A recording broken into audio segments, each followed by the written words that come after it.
What's up guys, welcome back to the channel, and today I am back with another video. This time once again, we're going to look at the NBA playoffs and the overall state of this league. As in the past 2 to 3 years, I've noticed a pretty odd and weird trend of the NBA's overall value, excitement, and popularity in general has decreased significantly. So with that being the case, in today's video, I'll give my thoughts on it, some overall reasonings, and what I think the league can do in the future to limit these problems and gain fans back heading forward in the 2020s decade. So with that being said, let's get right into the video.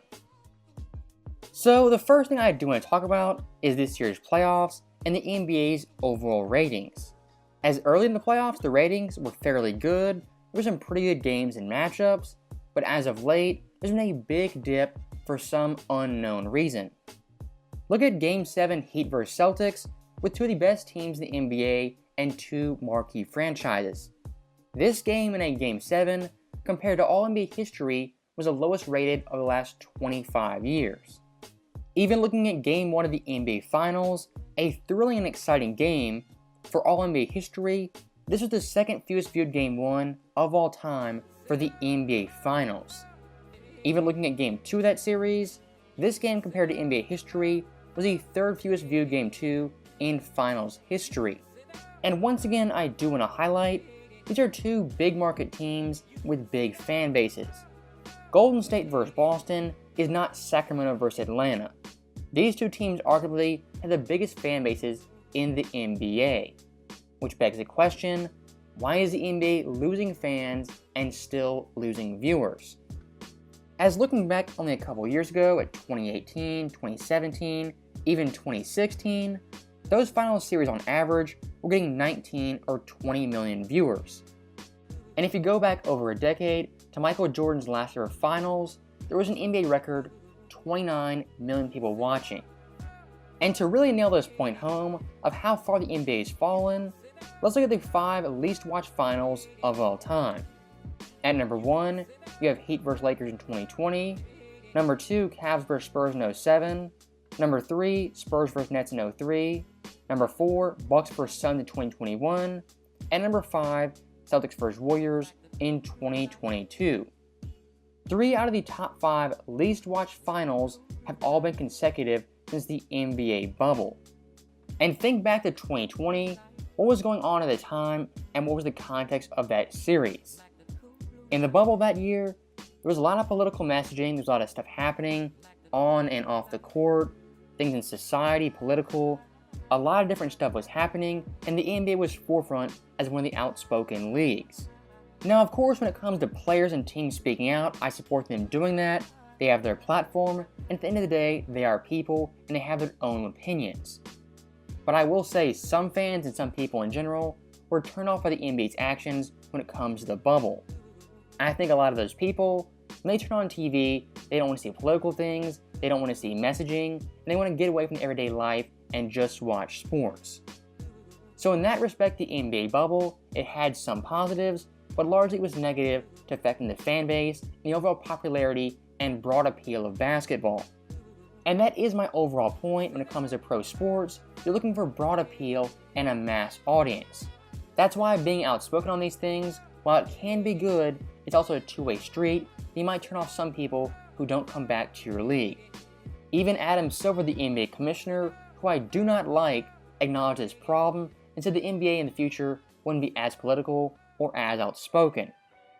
Now, looking away from 2020, what's one other big thing the past 5 years that has severely changed? The obvious answer is three-point shooting and conformity. And what I mean by that is that NBA teams today relatively play the same style of basketball and there's no variation. It's take 35 threes, play some defense, and if you can, get at the basket and get easy layups. For some fans like myself, a variety of play is exciting and entertaining. Watching all these teams shoot 35-foot threes, in my personal view, isn't basketball and not the purest form of the game. And looking at this year's playoffs, teams on average take 34.4 threes per game. If you told someone 20 years ago teams would take 35 threes a game, they'd call you insane and say you were nuts. But in today's NBA, that's commonplace, and the sad reality of basketball in 2022. And looking at the two teams in the finals, that being Boston and Golden State, both these teams roughly take 37 threes per game. And I think that sheer volume of threes is a big reason we see blowouts and uncontested victories. Look at game 1 of this finals. Boston in the fourth quarter shot 15 of 20 and made virtually every three. Look at game 2, Golden State. They got hot in the third quarter, made a ton of threes, and went up by 30. The added value of the three-point shot, shooting 35 per game, can change games on a dime. Even looking at the Boston-Miami series, virtually all those games are decided by three-point shooting.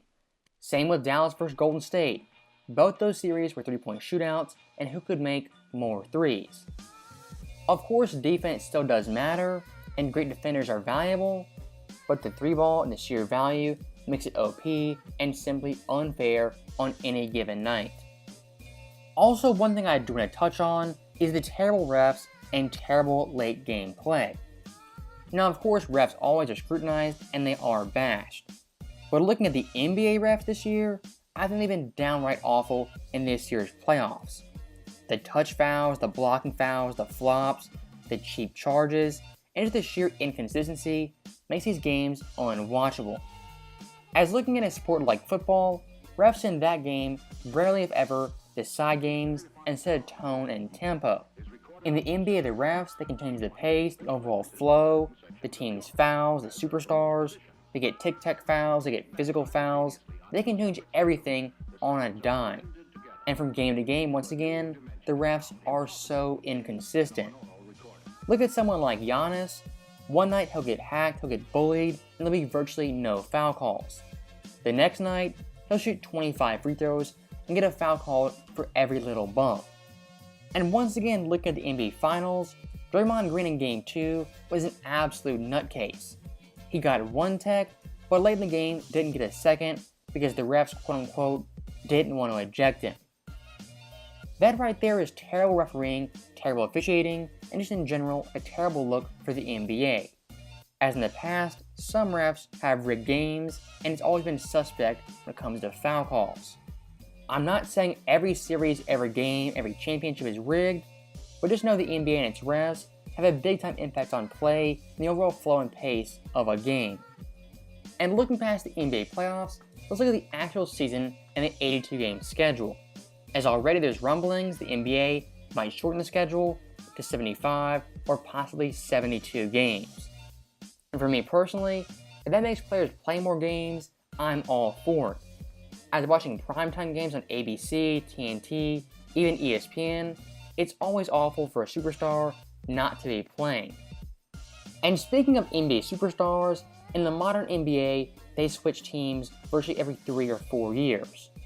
For some fans, it's exciting to see players move on trades, but for me personally, I don't actually like it. As the actual trades and free agency are more important than the regular season. In an ideal world, both would matter, but the regular season would be more important. In 2022, trades and free agency, the offseason, is more important for a lot of people than the actual season.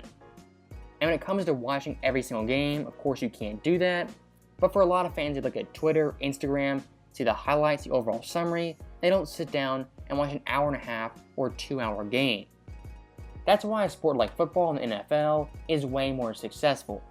They only have 17 games, they all matter, and relatively they're the same time every week. The NBA of course could never do that, but it's a pretty good contrast why the NFL will always be better and more successful than its NBA counterpart. And one thing I do want to touch on is a sneaky little trick NBA analysts do, as well as the NBA media. When talking about the overall ratings, you'll see headlines like this, saying the ratings are actually up. When in reality, yes they are up from the previous year, but in totality, they're way down. Imagine you have $100 and one day you lose 70 of those dollars. The next day on the street, you find 20, which technically that day, you're up 20. But in the grand scheme of things, the money you lost outweighs the money you gained. That's the way I would look at it when looking at NBA ratings, as in 2016, 2017, they're getting 20 million viewers, and then after 2020, it dipped to 13 or even 11 million viewers. In reality, they lost nearly half their audience, losing roughly 9 million viewers on average. Now, with that being said, that is the end of the video, my final overall point when it comes to the NBA and its popularity. As always, thank you guys for watching, hope you enjoyed it. I'll see you guys next time.